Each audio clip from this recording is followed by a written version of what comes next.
Hey, what's up YouTube? It's George Weber from Team Unigas here. Today I'm going to go over side deck options for the September 2011 format.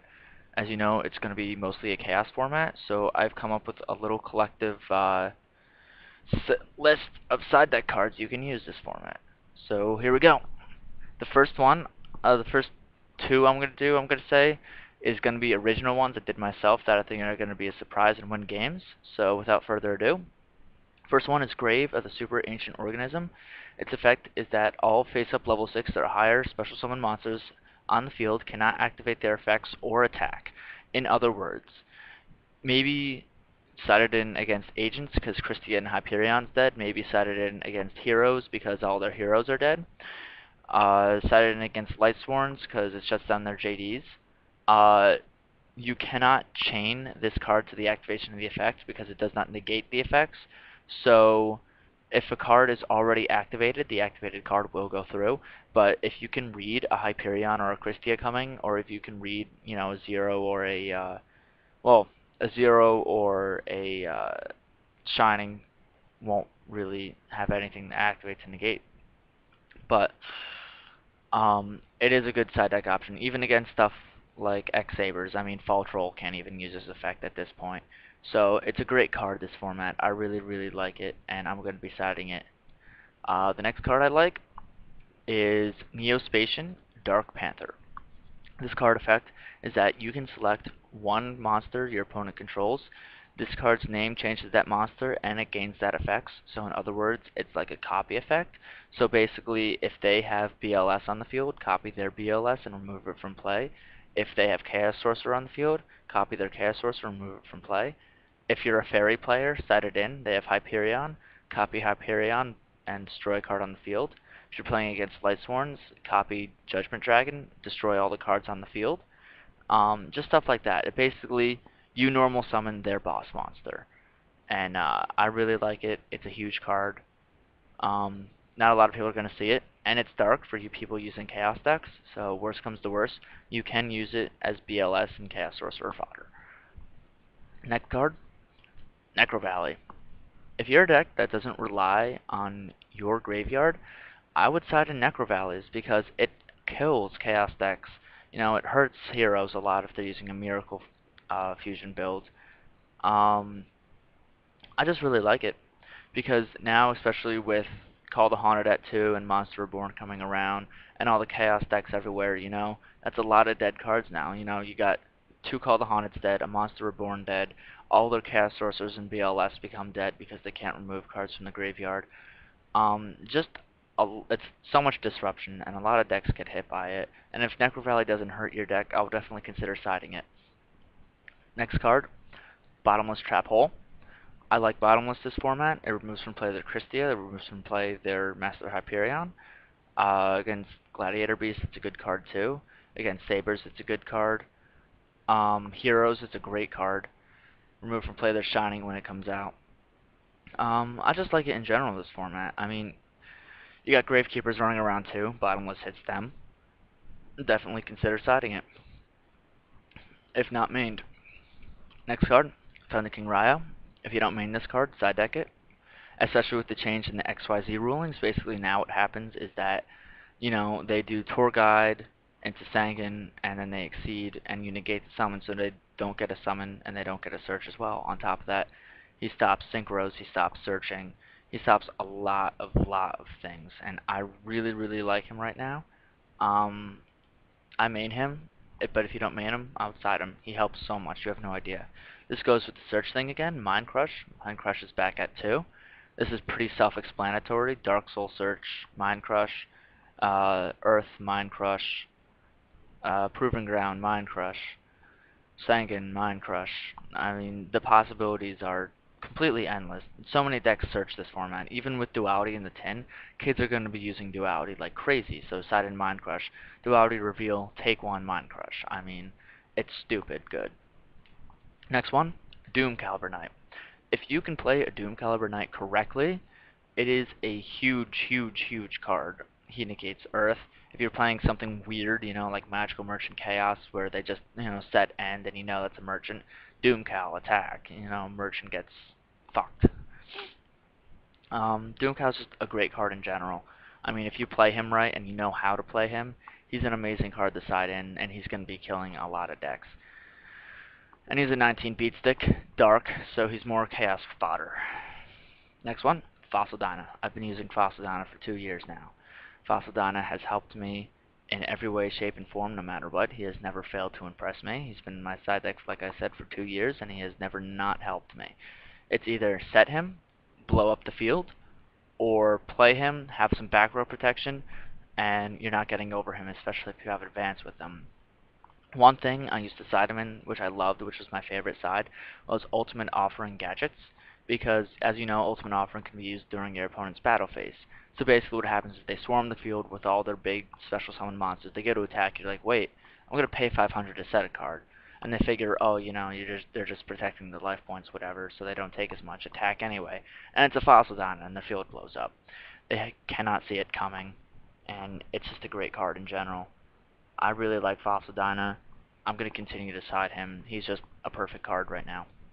Next thing I'm going to do together, Goes Match and Rivalry Warlords. If you're something like Agents or Gravekeepers that uses nothing but Darks or nothing but Spellcasters, this card is a huge card in general.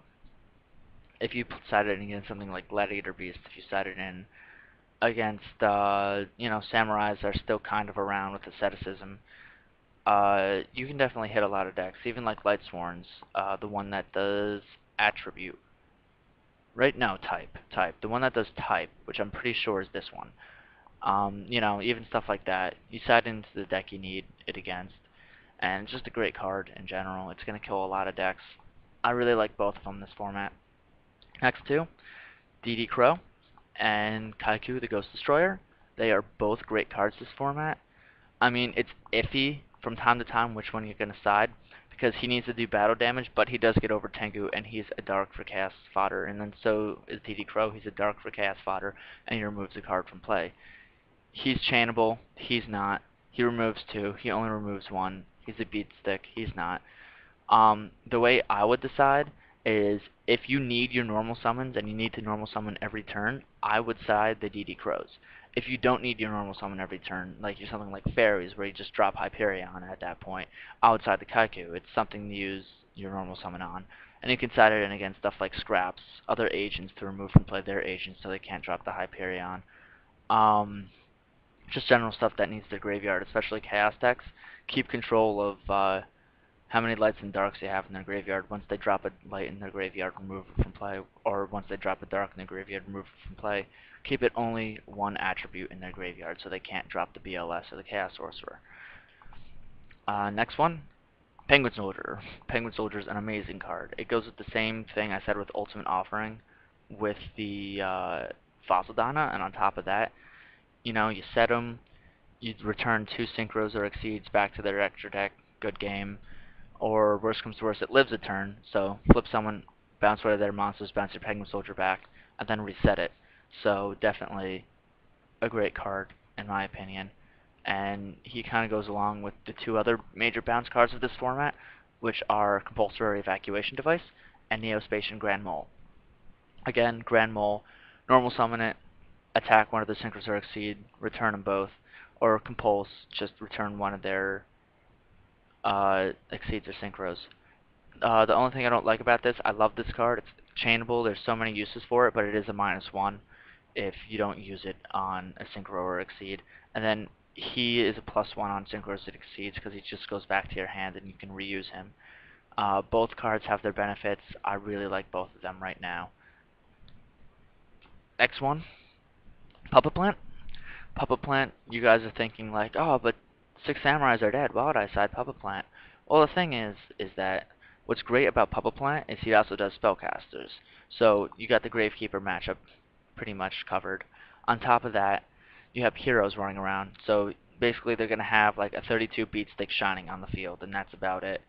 Because, heroes don't use that many spell and trap cards. Or not that many trap cards, I should say. So I've done this a lot. Basically, you get them down to 2,500, then they pump out a Shining and you can't get over it. Puppet Plant their Shining, attack for game. I've done that countless times. I can't tell you how many times it's won me games. It's stupid, but I love it. Next one, Smashing Ground. Outside it in against agents, outside it in against other decks with boss monsters, like Chaos decks, Smashing Ground over that Chaos Sorcerer, Smashing Ground over the BLS, Smashing Ground over the Hyperion, and Smashing Ground over the Christia, so you can special summon again. On top of that, it's just a good card in general. I main 2 Smashings, but if you don't main them, I'll definitely side them. They're great cards. Next one, Starlight Road. If it's not mained, you side it, because not only do you have the Heavy Storm back, you also have stuff like uh, Blackwings coming back with the Icarus attacks, destroying 2 cards. You have stuff like Lightsworns coming back with the Celestia and the Judgment Dragon. You have Gladiator Beasts with that stupid A Hero Lives Gizris Turbo, where they get Gizris out every turn. So there's a lot of possibilities. On top of that, there's a lot of multiple destruction mains, like Heavy Storm, Dark Hole, Torrential Tribute, and Mirror Force. That's 4 cards already that it hits, and I would definitely consider using it. It's a great card. Next one, if you're a Chaos deck or a Blackwing player or a deck that uses a lot of high-level darks or high-attack darks, I would use Deck Devastation Virus. It is a huge card. I mean, for example, you got Fairies, they got the Shine Balls, which, if they open Shine Balls, fuck. But they also have the Earth, they have the Herald of Orange Lights. They have a bunch of stuff to get hit by it. So definitely this takes it out. And you also got a lot of random Chaos decks running around now that use a lot of little monsters to get cards into the graveyard so they can drop the BLS and the Chaos Sorcerer. Well, if you can get rid of all those cards before they get to use their effect, they're kind of in big trouble. You also have, just a bunch of stuff like that running around, just little monsters. I mean, that's what this format's become. Even Fabled, sided in against Fabled, shuts down Fabled, they lose. Last one I'm going to cover is Chaos Hunter. A lot of people have been talking about Chaos Hunter, and a lot of people don't understand why Chaos Hunter is so good.